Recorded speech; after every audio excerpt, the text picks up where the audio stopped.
2020 में हमने दुनिया को जलते देखा। The raging wildfires in Colorado, the two largest wildfires in that state's history.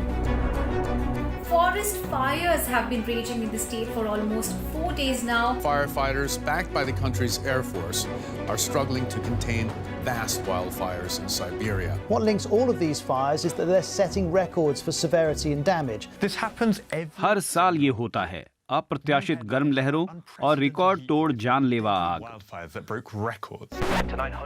पत्रकार भी बार बार यही दोहराते हैं, कैलिफोर्निया में आग बुझी नहीं कि ऑस्ट्रेलिया की बारी आ गई। लेकिन ऐसा नहीं होना चाहिए। जंगल की आग हर साल धरती की 3% जमीन को जला देती है। उसका धुआं दूर दूर तक शहरों का दम घोट देता है। उस पर काबू नहीं पाया गया तो उससे निकलने वाली कार्बन गैस पूरी दुनिया में जलवायु परिवर्तन की रफ्तार बढ़ा देगी। Let's look at 4 ways आग people को can रोकने की destroy 4 wildfires तरीकों से during कोशिश हो the रही है, fire. लेकिन एक चीज पहले जान लें, क्लाइमेट चेंज जंगल की आग को और भयानक बना रहा है। More intense. वैज्ञानिक कहते हैं कि पिछले 2 दशकों में हर साल जमीन कम जली, लेकिन स्टडीज के मुताबिक ऐसा ज्यादातर इसलिए हुआ क्योंकि हम सवाना के जंगलों में रैंच और खेत बना रहे हैं जहां आग अक्सर बेकाबू होती थी। जंगल की आग की घटनाएं बढ़ते जाने की वजह यह है कि जिन इलाकों में आग सुलगती है वे देर तक जलते हैं और ज्यादा गर्म होते हैं। इसका मतलब ज्यादा धुआं और उससे भी ज्यादा वायु प्रदूषण। In a way, it's fossil fuel जलने से ग्रीन हाउस गैसें निकलती हैं और धरती गर्म होती है, जिससे सूखा देर तक रहता है, गर्म लहरें और ताकतवर हो जाती हैं। इसका मतलब ये नहीं कि जंगल की आग भड़केगी ही, लेकिन इसका मतलब ये है कि झाड़ झंखाड़ बढ़ रहा है।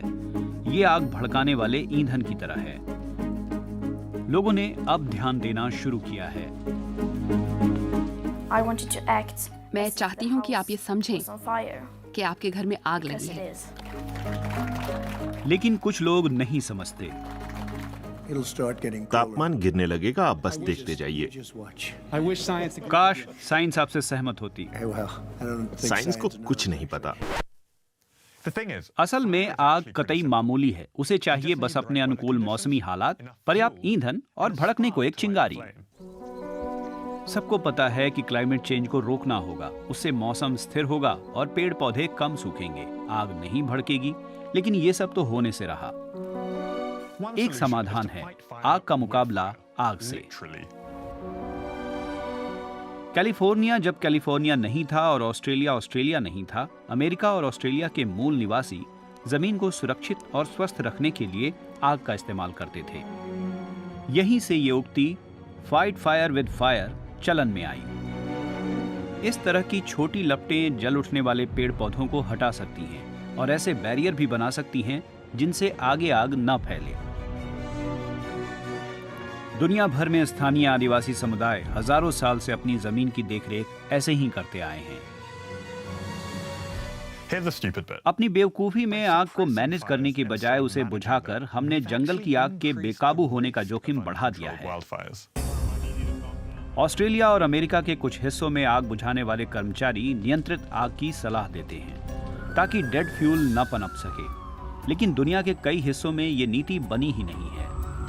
फायर मैनेजमेंट का पश्चिमी तरीका आदिवासी तरीकों से बिल्कुल उलट है। बहुत से लोग ऐसे पुराने तरीकों का कागजी या कॉन्सेप्ट के तौर पर समर्थन करते हैं, लेकिन मुश्किल तब आती है जब हमारे देशों में अपने ढंग को आजमाना चाहते हैं या माचिस की तीली जलाने पर आमादा होते हैं। तो हम यही कहते हैं, ठहरो, अप्रूवल मिला है इसका? आग से डरी दुनिया में स्थानीय लैंड मैनेजमेंट के बारे में समझ बहुत कम है, लेकिन एक दूसरी समस्या भी है। The climate today is completely different. आज क्लाइमेट 100 साल पहले से बिल्कुल अलग है। मैं अपने बुजुर्गों से बात करता हूँ और वे बताते हैं कि जमीन कैसी अलग दिखती थी, पानी कहाँ होता था, दलदल कहाँ था, वनस्पति पूरी तरह अलग है। The vegetation is completely different. गर्म होती धरती ने फायर फाइटर्स को मजबूर किया है कि वे आदिवासी ज्ञान को मॉडर्न टेक्नोलॉजी के साथ लेकर चलें। So we can तो हम control क्लाइमेट fires चेंज की by गति को slowing कम down कर the और rate घास of फूस को wildfires. जलाकर आग पर काबू पा सकते हैं, लेकिन एक भड़की हुई आग को कैसे रोकें? Already started. पिछले साल आग इतनी बड़ी थी कि अंतरिक्ष से भी दिख गई थी।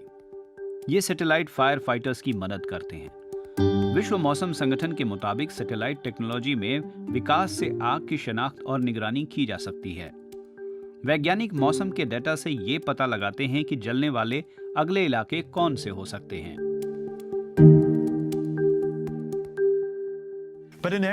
लेकिन दुर्गम इलाकों में फायर फाइटर्स को आग बुझाने में लंबा समय लग जाता है। यहाँ ड्रोन काम आते हैं। आग के नजदीक उड़ते हुए और बारीक डाटा इकट्ठा करते हुए ड्रोन थोड़ी साफ तस्वीर दिखाते हैं।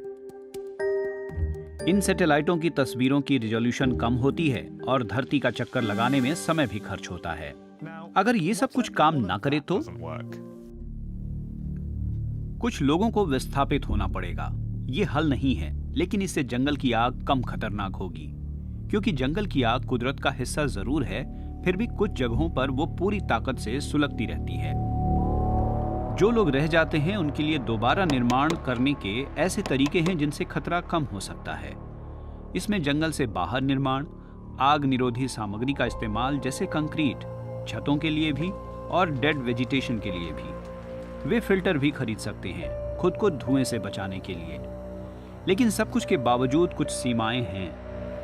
तापमान बढ़ने के कारण सुरक्षित समझे जाने वाले घर आग के खतरों में घिरे होंगे। लेकिन अच्छी खबर भी है, जंगल की आग से निपटने के औजार हैं। इसका मतलब है अपनी धरती और उसके जंगलों का बेहतर मैनेजमेंट, आग के डर से उबरना और टेक्नोलॉजी के जरिए जानलेवा आग से लड़ना। स्थानीय और आदिवासी समुदाय हजारों साल से आग के साथ जमीन की देखरेख भी करते आए हैं।